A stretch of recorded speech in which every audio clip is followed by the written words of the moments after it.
Welcome back, ladies and gentlemen. Sorry. I wanted to see what you were going to do. What? I wanted to see what you were going to do. I know. I have the hardest job, okay? I had to follow up. Welcome back to Square One. We need a jingle for reals. Like a official one. Oh, man. Yeah, we'll figure it out. We'll figure it out. We'll figure it out. This is episode 4. We thank you for tuning in. Welcome back. This episode would be kind of a part 2 of episode 3. We went really sidetracked there for sure. We Yeah. Our original itinerary was to talk about dating and what you look for in a partner and why having a Chinese partner is significant. And There's literally no point in us planning out episodes. We do not follow them at all. But it's good. It's good. yeah, when you're feeling the flow, you got to go with it. Yeah, it's genuine. It's unscripted. We don't plan these things. It comes straight from the heart. Oh gosh. All right, let's try to stay on track for this one though. Okay, well, in the last episode, I revealed that. I revealed it's like a sitcom. I think everyone has like a checklist of what they look for in a significant other or like a life partner. And I think everyone's dying to know what is on Derek Hughes' checklist. Before we get there,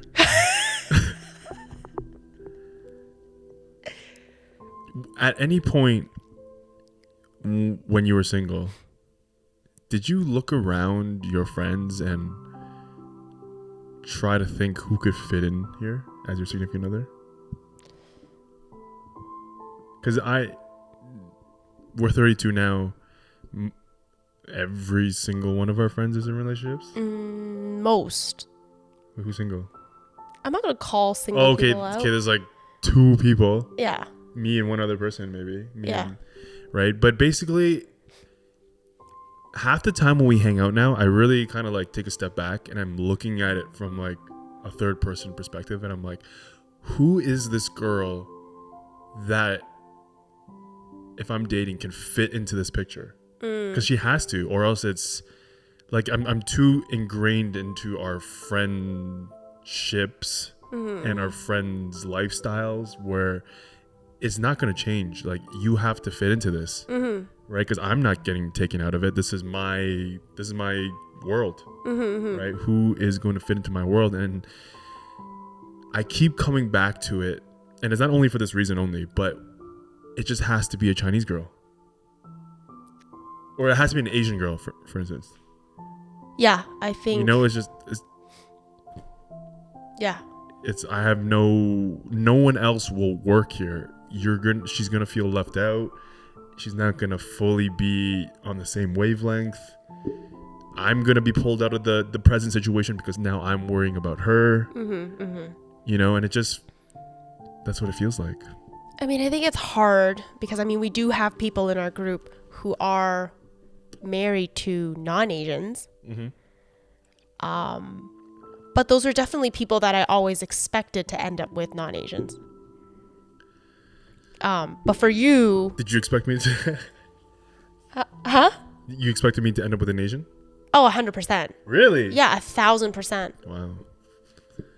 I mean, like, honestly, when you tell me that you've dated white girls, in my head, I'm just like... Yeah, I go on dates with them. I haven't dated. Well, yeah. Yeah.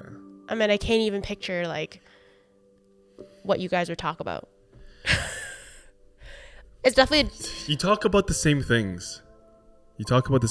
But there's so much more depth and culture and inside jokes where as I go throughout my day, I have these little things that pop in my mind, like these little Chinese things. And I have no one to, like, I just know that if I have a partner here, she has to be Cantonese. Like, who am I going to give this to? You think specifically they have to be Cantonese? Yeah, specifically Cantonese. I have so much. Like, it's not just that they have to be Asian. Like, they have to... specifically Dude, that Cantonese. really narrows it down to a very small population. Because then I understand there's so much inside of me, because we grew up Chinese as our first language. Yep. Right? Even though my Chinese is terrible, it still was the language I communicated to my parents, and then I learned English to talk to the kids at school. Yeah. You know, so there's still so much of my thought process or things that I have inside of me that if my partner isn't Cantonese, there's like a portion of me that is just dormant, that is like nowhere to go. And it feels really sad. So then why do you go on dates with non-Cantonese Because people? there's all these Asian girls that seem like too the same. Like as per episode 3, where you felt like the schedule, you know, university, then job, it felt like everyone was on that course. And like, are you guys not like trying to do your own thing and live life? Yeah, because I think definitely like the path that you took is definitely Right. very traditional. Yeah. So it's more relatable to like maybe more like non-Asians. Yeah, exactly. So that's how you can bond. So maybe sometimes it's like you might have to sacrifice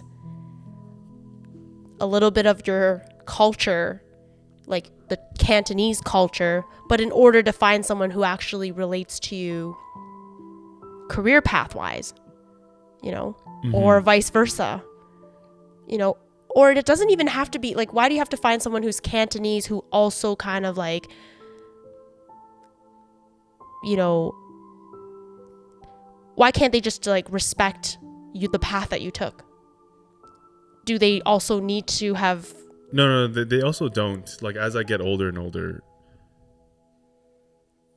what I look for is just someone who can give you peace. Wow.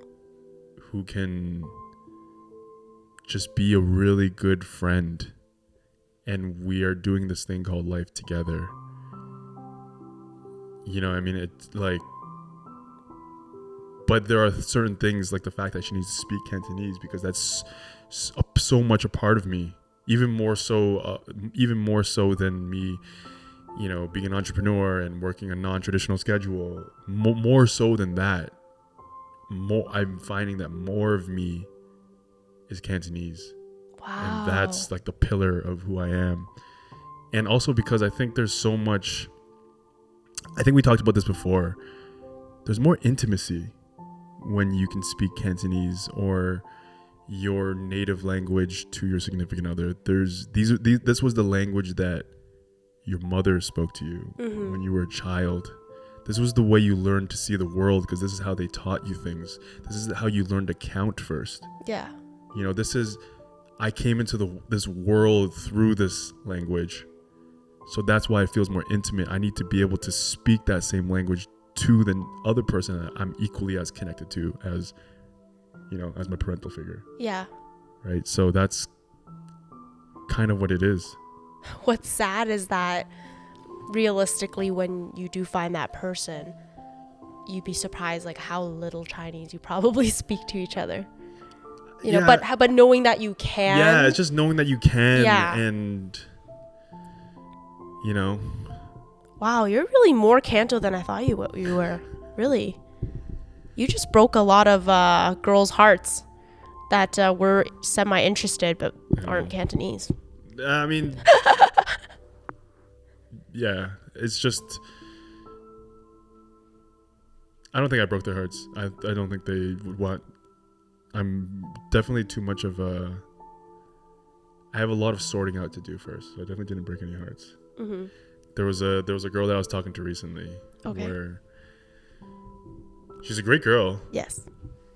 Like I feel like I have good taste in women. Mm-hmm. Correct me if I'm wrong. Great girl. Definitely could have been, you know, something. Could have been, you know, hey, let's explore dating. Mm-hmm. But I had to.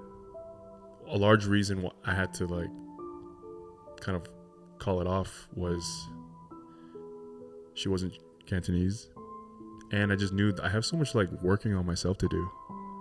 Like I was always on the fence whether or not I have like commitment issues or intimacy issues, but now I'm for sure of all these things. So it's like, I don't even know if I'm going to be dating in the next little bit, unless this girl is like the most patient, most sweet, most in love with me person, where she's going to like work through all of this. But even that will probably be so overwhelming for you. Yeah, no, for sure. Trying to figure it out, but like having the stress, like, oh my god, this person is like waiting for me. Like there's a lot of pressure with that, right? Yeah. Not so much as a guy. But maybe they'd really have to understand you to be able to work you through your problems. Like that way. Not so much like, oh, I love you so much. Like I will wait for you to like sort your shit out. Mm-hmm. Yeah. But what made you realize that you had commitment issues, or that you have commitment issues? I'm very used to being alone. Mm-hmm. Right? Even in my house, everyone's in their own room.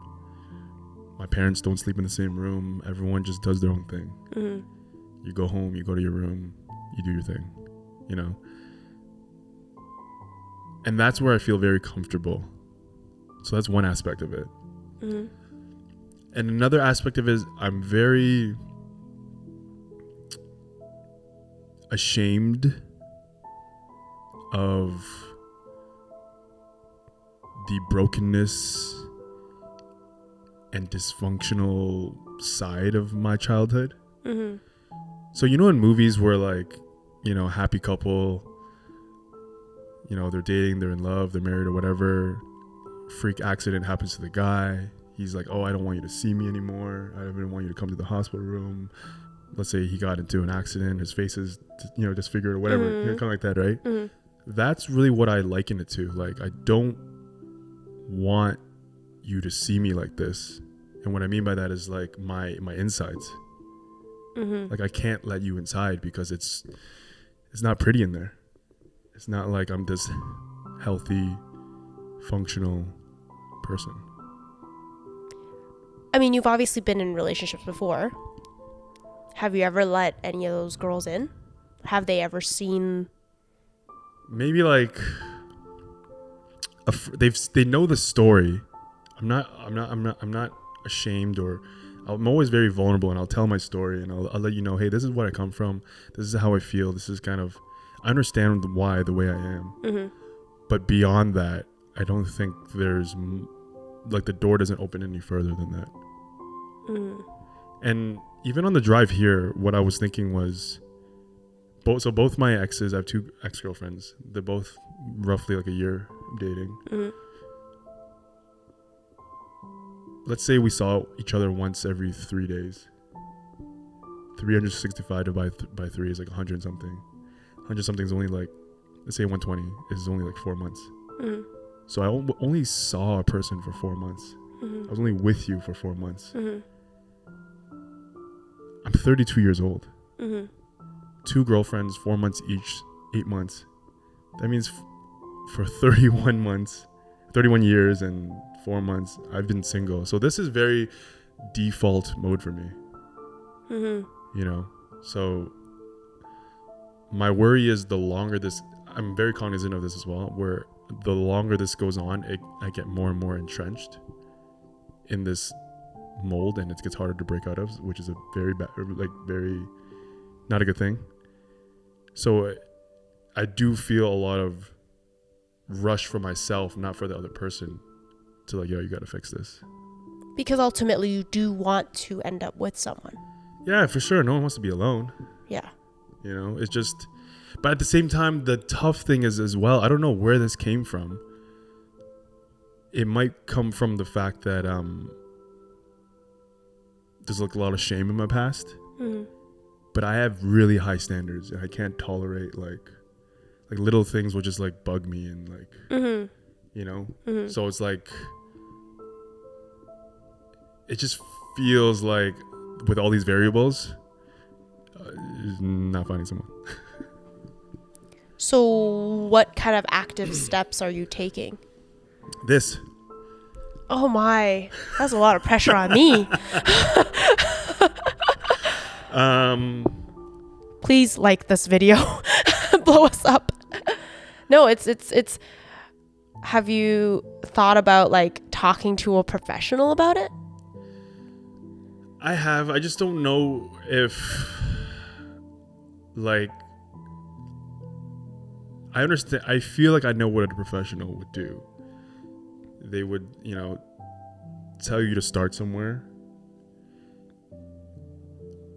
Like, whatever you're trying to achieve, you break it down to the simplest goal that you can do. For instance, if you have issues opening up, then you just start with one little fact with somebody. You share it with one person, then you share something more, then share something more, and then all of a sudden the doorway is much more open, right? So that's fine. I feel like that's not an issue. It's just finding the right person you want to invest into now.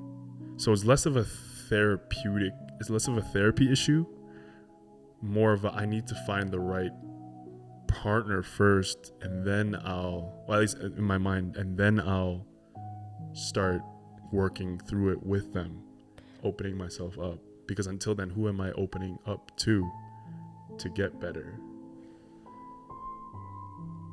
But then you're kind of you're literally countering yourself though.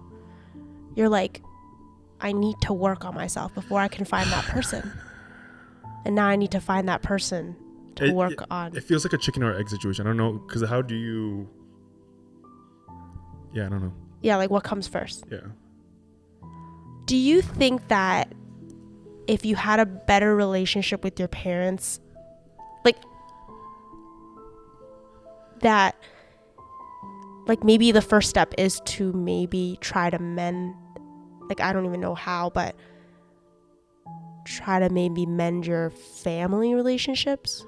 Like maybe not even with your dad, or like maybe just the people you care about, like your mom or maybe your brother.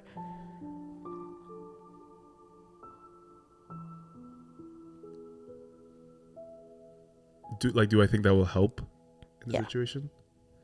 To be honest, I don't think so. Really?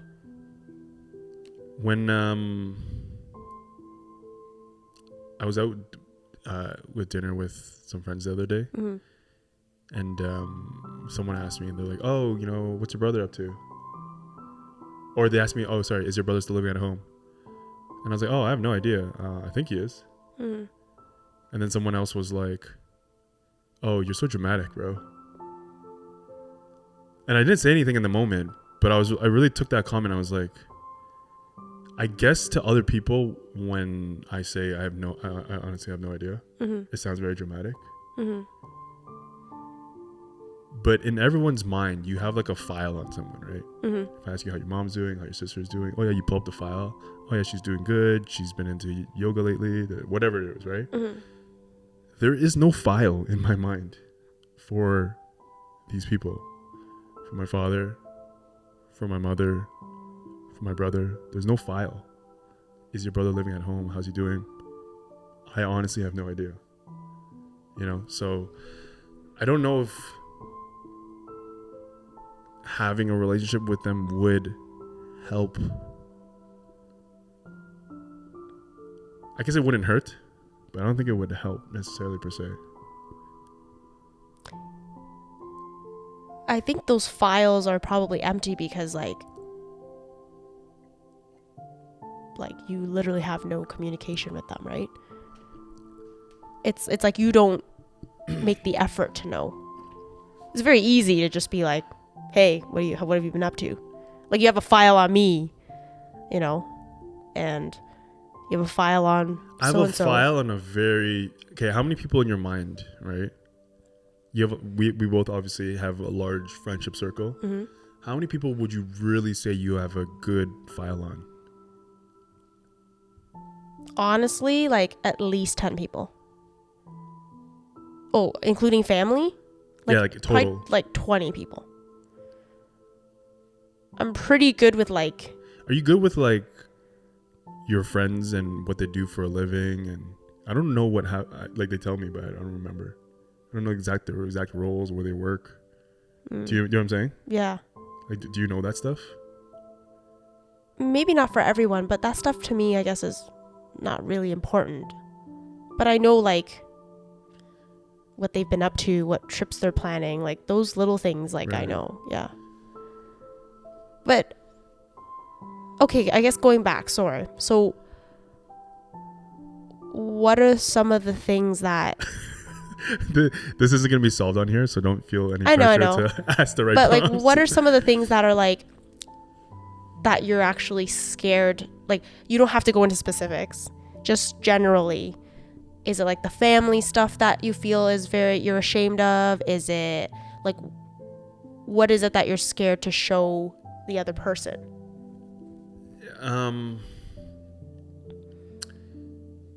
So my whole story, and I'll say it to all listeners here, I think I've told you this before, is when I was growing up, I started working with my dad at 8 years old, right? He used to do renovations. He used to drag us out, we'd be like kicking and screaming and obviously not want to go, but every March break, Christmas break, summer vacation, anytime we weren't in school, we were in my dad's truck driving to someone's house to do work. And at the time, our house was very cold, very dysfunctional, very unhealthy, just very not normal. And I think kids might have ideas that their house isn't or their family isn't proper, or something's wrong, or something doesn't feel right. But I received confirmation of this 1,000 times because I would go into other people's houses and it just was not like ours, right? The vibe was different. They were a lot warmer. Even if it wasn't perfect, for instance, I'm not saying like everyone's family is perfect from the outside looking in, but you can just tell that you don't have the same type of arguments in this house that you have in mine. You know, the things that happen in our house don't happen here. So I've always felt like an outsider. I felt like an outsider in society, which kind of gave me the permission as well to pursue what I want to pursue. Like, whereas you guys, I feel like you guys felt like I have to stick to this timeline because that's what we do. That's what Asians in the suburbs do. That's what suburban kids do, right? You identified yourself as, I'm part of this category. Right. My category does this. I never felt like that because I always felt like an outsider. So, for instance, when I was in grade 12, I was talking to this girl, very pretty, very tall, popular girl. I went over to her house for the first time. And her house was very warm. And I immediately knew, like, this is not going to work out. Like, it's so different. It's almost like triggering your own trauma. Right? And I also knew, hey, summer's coming up soon. I'm not going to be able to hang out with you. And this is never going to work. So you just kind of know, like, I don't know how to, like, capture that. But you just know, like, hey, we're different. I'm not, this is just not gonna work. No, I can see that. It's like, you came from this like happy, warm family, and it's like, yeah, we're just from different worlds. Yeah, different worlds. Yeah. And I think that's like why it's also hard to open up, because it's just like, yeah, it's just like when you're with that person, are they really going to understand? Like, at the end of the day, you still have something to go back to.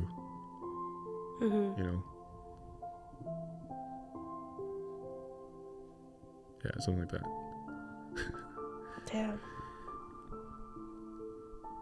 I feel like, though,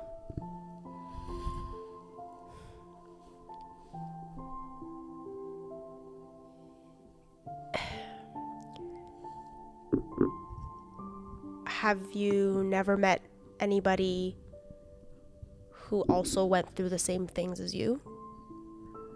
Or came from a similar upbringing?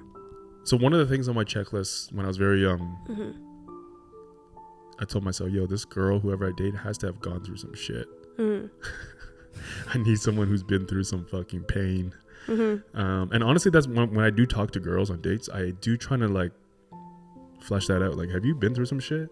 Or has your life been, really blessed and fortunate and rainbows and butterflies, Sorry, what was the question? Damn, you have some real deep first dates.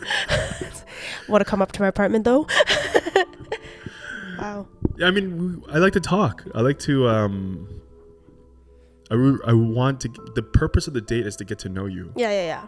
So that's what I'm trying to do. I'm trying to get to know you. Right. You know, and I think sometimes it throws girls off, but sometimes it works. Yeah, but also at the end of the day, yeah, I feel like you can't really relate to people who haven't been through some shit. Yeah, it's just like tell me who you are. Yeah, like. And I'll tell you if there's a second date or not. Yeah. Tell me if you have good parents. Yeah, tell me some shit. Show me your scars. I'll show you mine. Wow, that's really.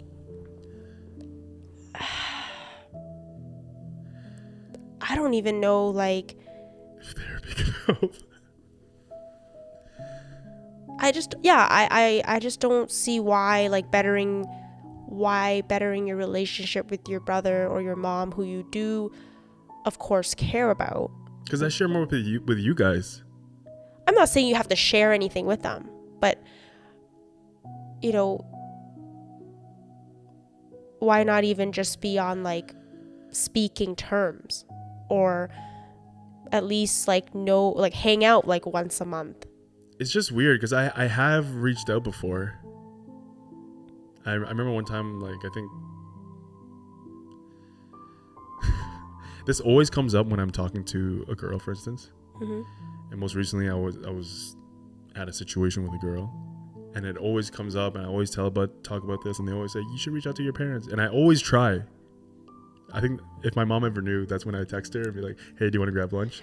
that her son is seeing someone. Yeah. It's so funny. Here we go again. But I remember I did, and I was like, "Oh, you want to grab lunch?" And my mom said, "No, I'm okay. Just take care of yourself." Wow. So there are times where it's a mismatch where. Wait, sorry. Those are her words. I don't know what it is exactly, but it was like. And is it through a text that you ask her? Yeah, text. Yeah. Oh, hey, you want to grab lunch? Yeah.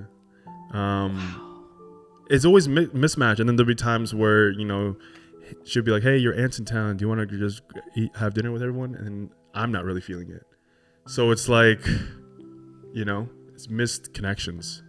It's not like she's just waiting at home for me, talk to me, And it's just when you have been like this for so long, since childhood there was not that relationship. So it's what are we trying to rekindle right now? Mm-hmm. There wasn't any kindle in the first place. Mm-hmm. You know what I mean? Mm-hmm. That's what it feels like sometimes. Mm-hmm.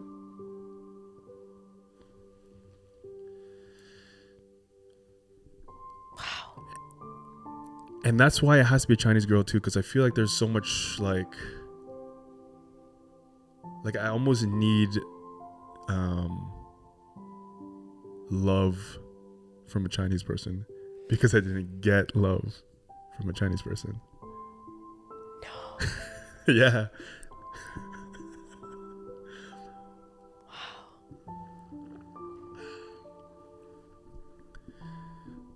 Would you cry if your mom and dad died? My dad, no.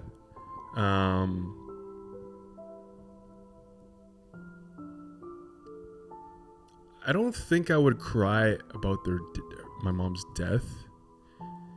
I cry a lot at weddings when I see the happiness that other people have, and I realize that is what I missed out on. So I've kind of already mourned the loss of my parents already, if that makes sense. Yeah.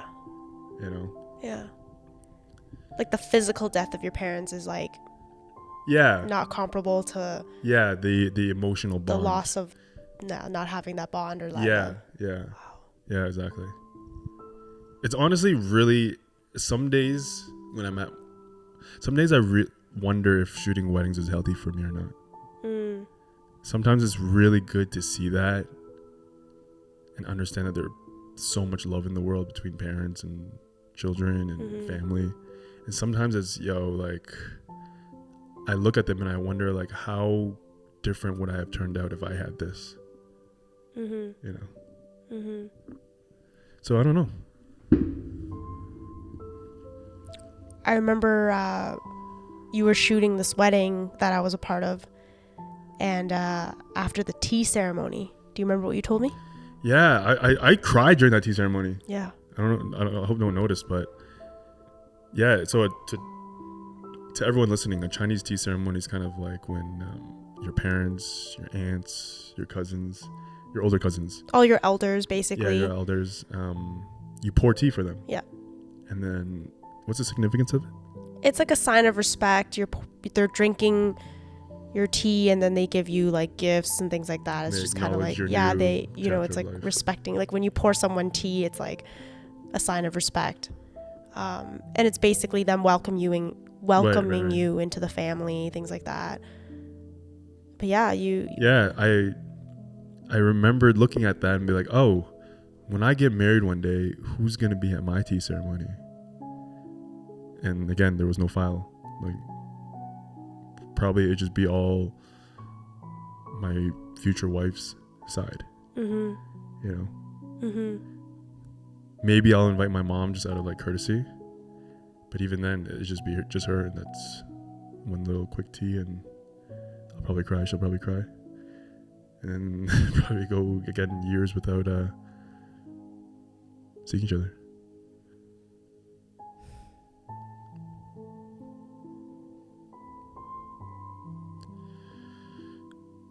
Yeah, I don't know. In the previous episode, mm-hmm. you talked about how your dad was like an astronaut dad. Mm.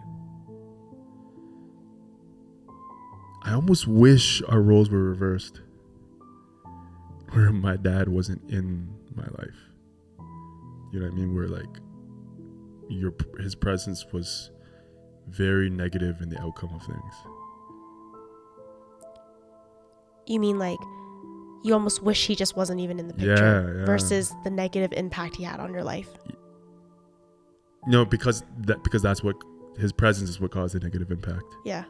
You know, which is I think the irony of like humans. You look at I look at your situation and like that. You look at someone else's situation. And, I wish I had that, and mm-hmm. it's unfortunate, but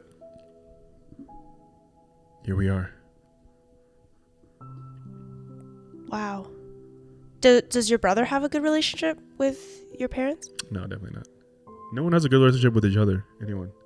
It's like a four-way, like. So your parents don't get along. So no one talks to each other, but they live in the same house. Yeah, essentially. We all have, like, it's the gift and curse of having a big house in the suburbs. We had 5 bedrooms in our house for some fucking goddamn reason. So you guys never ate dinner together? It was like when you're really young, you do. Yeah. But then afterwards, it's just like, hey, there's food, just heat it up for yourself. And my dad would work really late, so he'd come home at like, 9, 10 p.m. We'd be done eating, probably in bed at then already, kind of thing, during a school night. So when was the last time they saw you, like in flesh? Maybe early pandemic. I went home to get some mail. And you saw both of them? Yeah, I saw both of them. It's the first time I saw my dad in a long time. He like aged a lot. Did he talk to you?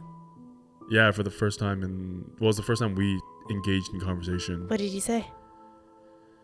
Oh my god. The first things he said to a son he hasn't seen or talked to in like, honestly, like a decade. Mm. The last time I really talked to him was when he drove me home one time from Waterloo when I was second year university. Oh my god. That was like a car conversation. That was like 10 years ago. Yeah, more than that. But the first thing he says to me is like, hey, how much money you have saved up? You know what I mean? It's like not even a, hey, how are you? How's your life? It's just like back to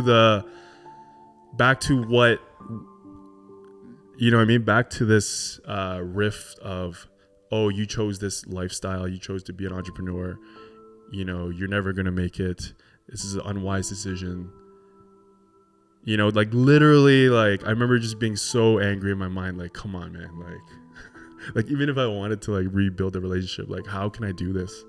Right. But did you try to like make them understand at any point? Like, or is it just like you made up in your mind that it's like just not worth? And I think the issue also arises from my Chinese not being good enough. So it's like so much I want to say, but I don't even know how to express it.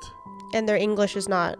Their English is good, but I okay. wouldn't talk to them in a full. It's just weird to talk to your parents in a full thing of it, right? You would just like, don't worry about it, or just never mind, right? You know, like, do you ever go like that, right? You just when you can't feel like you can't explain, just it's true, yeah. Or even if you want to explain something, it's like you come across sounding so stupid because like the words we use are so basic. Yeah, and then for whatever reason we just brush it off versus having the conversation in English, which is really weird, right? Yeah, that's true. Yeah. It just feels really weird to talk to your parents in English. Yeah. So it's just like you stand there and then it almost feels like a lecture again. They're interrogating you. And it feels like you're a kid again, and you're like, okay, fuck this. Why am I going through this? I'm out of here. Peace. But the fact that he's very oblivious. He's very unhealthy. He's very dysfunctional himself.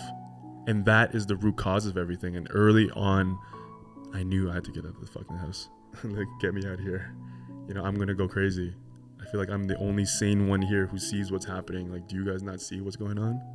You know, how can you allow this? So tell us, tell us some of the things, I guess, why do you think of your dad that way? Sorry. He's very... So, he just get into, like, weird phases. For instance, when we were kids, like... There was a phase where he was watching a lot of Discovery Channel and like the old war history channel and stuff, and wars and training soldiers, and he'd force us to like sit down and watch it with him and be like, you guys need to be soldiers, you know, go outside right now. And do you know what Tsinghua Tiu is? Yeah. So it'd be like a foot of snow in our backyard. Go outside right now for half an hour and go jump around in circles while you're squatting. It's like jumping around like you're a frog. Like a frog. Basically. Yeah. And you're like a 9-year-old kid. This is miserable. Like, why am I doing this? So he would see something in a documentary, like... Yeah. And then be like, this is what you guys need to do to be like soldiers or whatever. Yeah, he would always say, Guan Fat Yu San. Wow. Damn. Which is like... What does that translate to? It translates to like the military is rule, like is law. Is law. Law. Yeah. Yeah, and that's what it would be. Wow. And it would just be like very unreasonable things. He would like make us do that at the gas station all of a sudden. He would make us do that in the front yard when the neighbors were there. He would, you know, so that's like one thing. The other thing is when he took us to work, it felt so degrading. We were these kids in dirty clothes, you know. It felt like we were just below everyone. And it felt really embarrassing. We would walk through like Walmart or Home Depot to buy like supplies for the next job, and I'd walk by another kid and the parent would pull that other kid away because I was dirty. You know what I mean? Mm-hmm. And then he had like a terrible temper. At any moment, if you said the wrong thing or did the wrong thing, he would explode.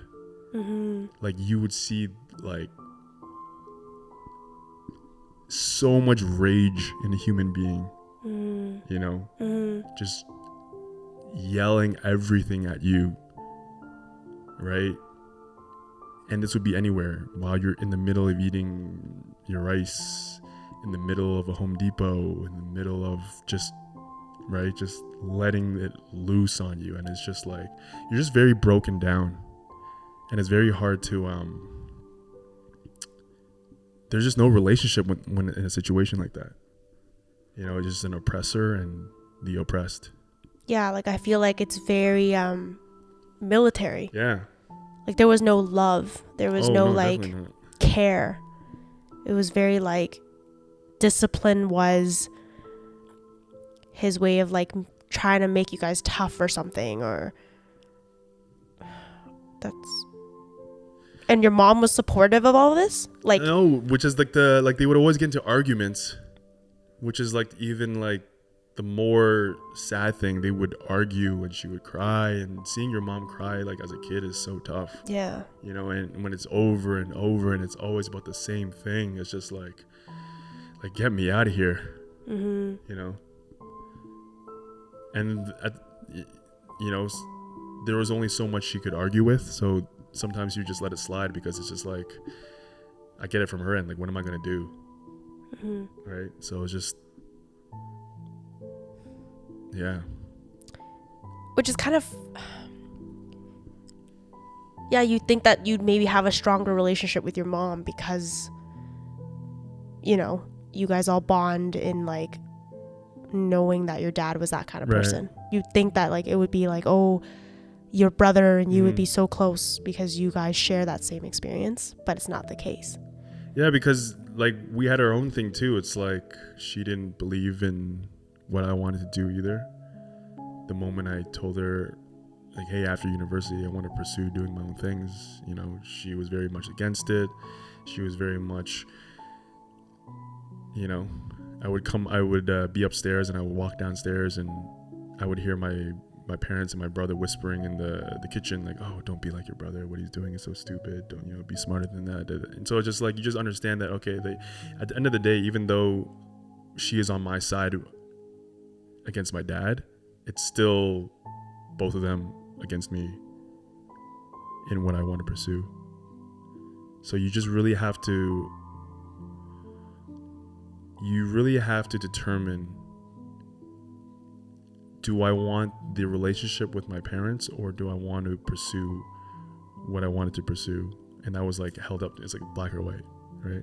But yeah, sure, that was a decision you had to make, you know, when you left home to pursue what you wanted to do. But even very young, it's like, am I going to listen to these people?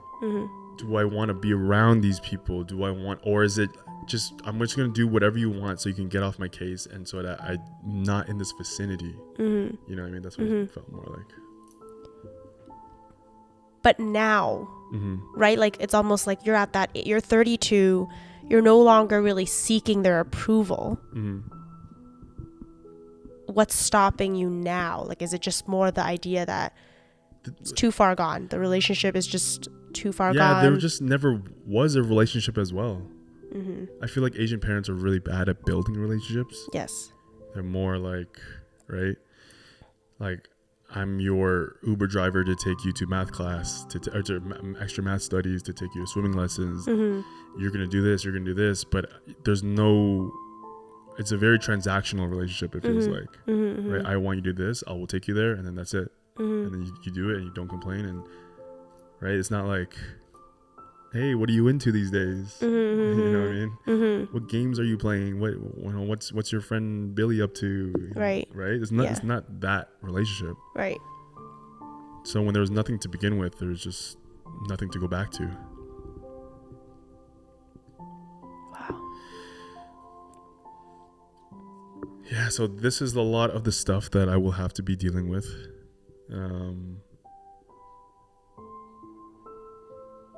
To hopefully one day be happy, be married, and not have kids.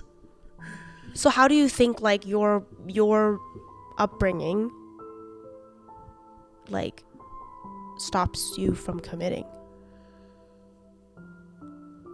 Like just that shame that you were saying, is that it? Or there's definitely a part of it. I feel more outsider. I feel like I can't, it's hard for me to connect with someone in terms of like actually like plug in with someone. Because I don't have any of the bonds I was supposed to have. I'm just like this free floating, you know, comet in orbit. I'm just floating around in space, just by myself. So it's very like, it definitely is very scary when you sense, okay, me and this person are getting close, I'm supposed to be there for them. They're going to be there for me. It's just really scary. And it doesn't feel like this is normal. It doesn't feel like this is right. Because your normal is Yeah. common. Yeah. Wow.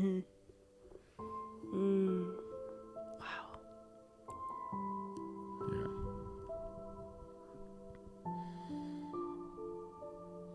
What do you think? I mean, apart from this podcast, like really, what are the next? I mean, I guess you're still trying to figure out how to move forward. Yeah, it's tough.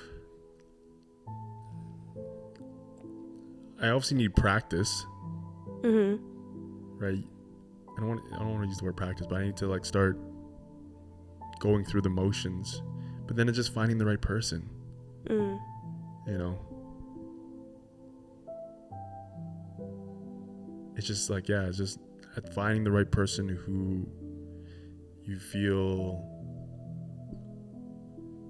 safe enough to be vulnerable with, you know, to work on these things. And that in itself is already a challenge. Right? For just like normal people dating is already tough in 2021 with. But also to find that. Yeah. So it just feels like, yeah, difficult. And I also don't feel in a rush as well. Like I do and I don't. Like I don't feel in a rush in terms of like the timeline, the biological clock. I feel more in a rush like I should be working on these things and I want to be working on these things. But there's no biological rush. Yeah, no, I agree. Right. So it's a lot of conflicting things. I definitely think though that I support more the former, you know, route of mending the relationship. Yeah, like more mending whatever's happened, or you know, kind of dealing with it yourself first. Because even if you, let's say you find that person, right, and you open up to them, you tell them all this, that person is never going to be the person who gives you this, yeah, the perfect, like the magic answer. Yeah. You know, sure, you'll be able to share that with that person, but ultimately you'll still go through that same commitment issue at the end of the day.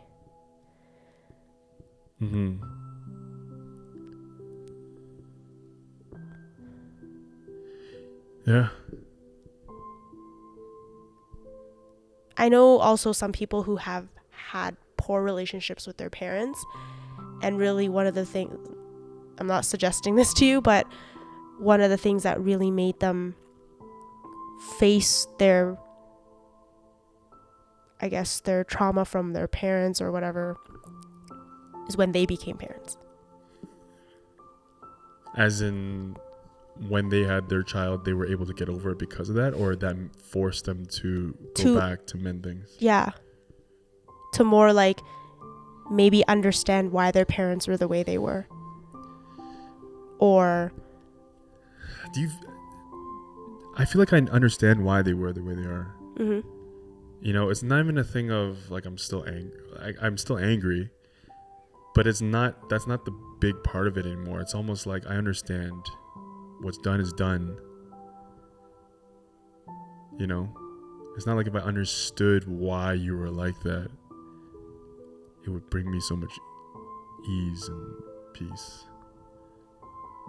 Does that make sense? I feel like when you understand someone's actions, like, wouldn't that then be? But I know why my dad was doing that stuff, and it was in his eyes, in all Asian parents' eyes, the more strict I am on you is because I love you. Yes. Because I want what's best for you. Yes. So I understand that. Yeah. But it still doesn't change the fact that what you did resulted in this. Right? So even though the intention, I'm sure was all good intention, but the method or the execution was wrong, it still doesn't, you know, it is what it is. Right?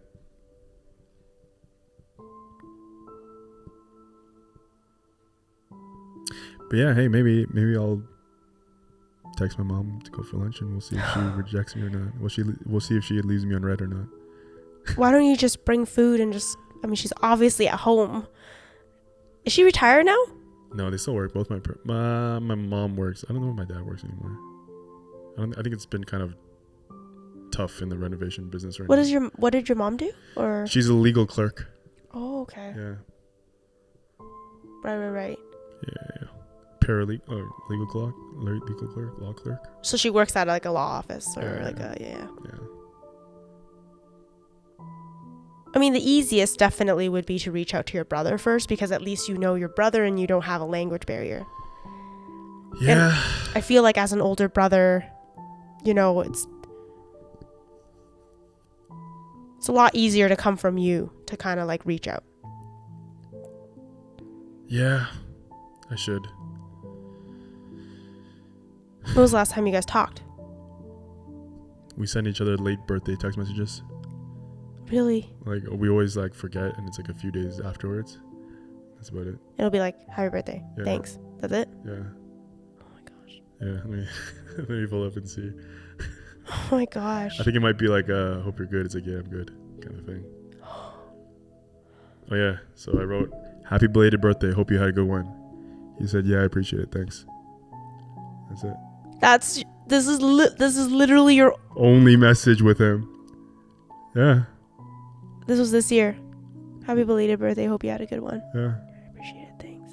Yeah, that's it. There's no how are you. It's no what's up, man. Yo, let's grab. You know what I mean? That's just, and I don't fault him for it. It just is what it is. Like, do you understand now? It's just. Did that make you sad? No, because that's what I say whenever you know. Wow. Yeah, it's not like exaggerations. It's just we're like acquaintances. You know. I wonder if he has a podcast.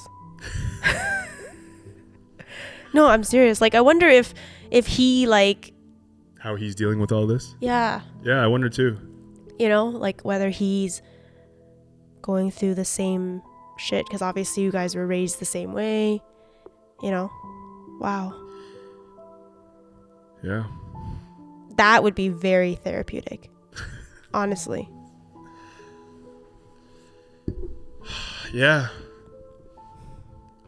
Yeah. Maybe I'll ask him to lunch. It'd just be so weird. It can't be lunch. Like, lunch is so casual. It needs to be like, we should invite him on this podcast. No, it should be like dinner and drinks or something. Like somewhere like. Oh man, I would probably cry if I ever like really had a conversation with any of them. I think so. Yeah. I'll do it if you do it. What? Have a conversation with my parents? Yeah. Oh yeah, it'd be easy for me. Your I'll dad? do it. With your dad? Yeah. Tough one? About what? About how you feel. Oh gosh. About how you feel, what you wish was different, catching up with him.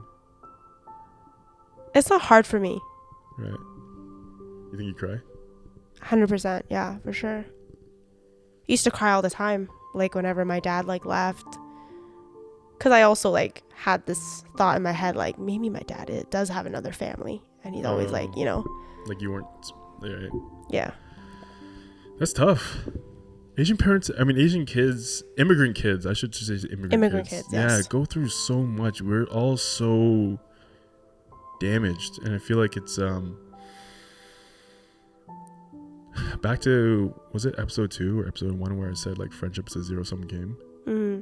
Right? Do you think maybe our experience as first born Canadians is zero-sum, as in we went through so much emotional shit, but it was for financial prosperity, for job opportunity, for education, right? Mm-hmm. But there has to be a give and take, Mm-hmm. right? We suffered so much on one end to have this. Yeah.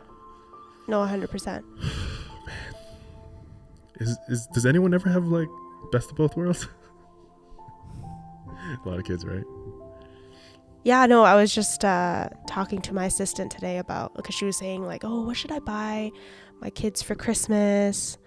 you know, like Santa's getting them this, and this. And I already got them this, and this, but I think I need to get them one more thing. What should I get? And I was just like thinking about, like, I was telling her, I was like, I remember very well, I was like, ever since like 6 years old, my mom brought home like a secondhand Christmas tree that her coworker didn't want. It didn't even have like ornaments on them. It was just like a Christmas tree. And ever since I was 6, every year I would put up a Christmas tree. No one in my family like celebrated Christmas. I knew at a very young age like Santa wasn't real because Santa never came to our house. Like, we didn't have that. And I was just like, your kids are so lucky. You know, that, you know, parents nowadays bend over backwards to like the tooth fairy and like Easter bunny is real and all that shit. But like, I don't know if it's like an immigrant family thing or like a poor family thing. I don't know what it was, but like, our parents didn't adapt maybe to the culture, and we didn't have that. Yeah, no, we definitely did not have any of that. Yeah, like honestly, we were even like lucky to even have like a tree. Like sometimes, you know. Yeah. Yeah, it's just so crazy, and I think now because of that, like, she was asking me, she's like, "Oh my God, that's so sad. Like, when you have kids, like, are you going to like, you know, do the whole like Santa thing?" And I'm like, hell yeah.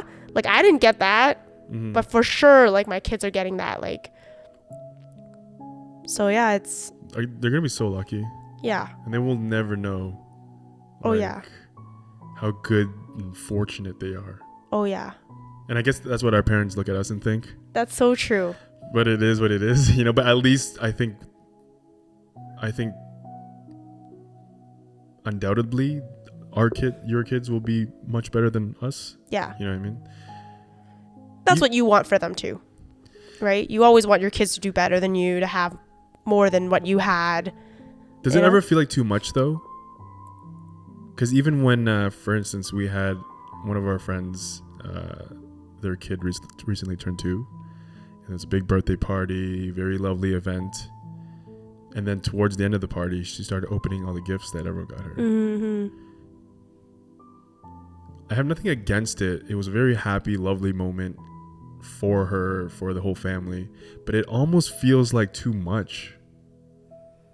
Like now every year she's going to expect like more and more too, right? Because she's only 2. Yeah, like, is she really going to remember this? Yeah, and it just like, what does a 2-year-old need? Is this too much for a 2-year-old?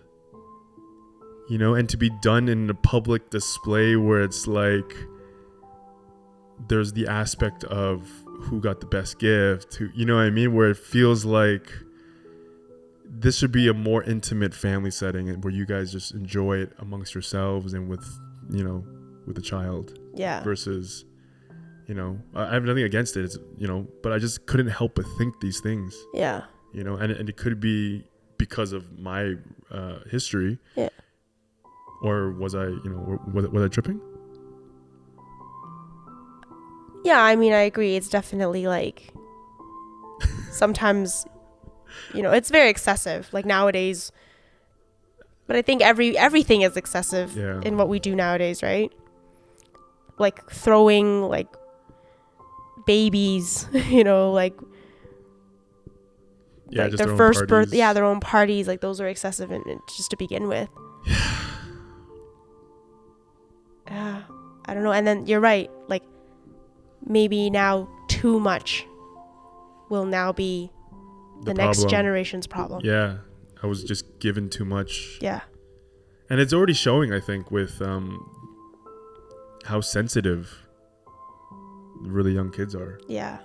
Right? They can't take someone having a difference in opinion, or, you know what I mean? Yeah, they've always received like praise, like participation awards, like, you know, everyone gets a prize, or you get awarded for doing your best. And then when they hit the real world, it's like all these kids have anxiety and like they're scared to be judged, and you know, it's before you have your kid, can you read this book called The Coddling of the American Mind?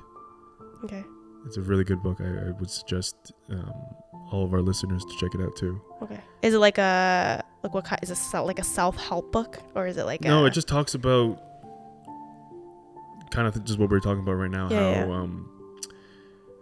For instance, you know, if you give every kid a participation trophy, what happens when you try to make everyone involved? When you try to make everyone included in playtime. So, for instance, recess, right? Yeah. When we were kids, when we had recess, you just had your friends. You play with your friends. If I didn't want to include you, you can't make me include you, right? But nowadays, they make you include that kid. They make you. They kind of just set up a lot of guardrails and protocol for free play, and the book talks a lot about how free play is very important for children to figure out themselves. What is the boundary that I can and cannot cross? If I do this and I hurt Billy, I have to feel bad. You know what I mean? You have to give me the opportunity to go too far so that I understand that I went too far. But if you always have someone monitoring them, hey, don't touch, you're being too hard on them, it's like they're not going to learn what the limits are. You know, so the book talks a lot about that. It talks about how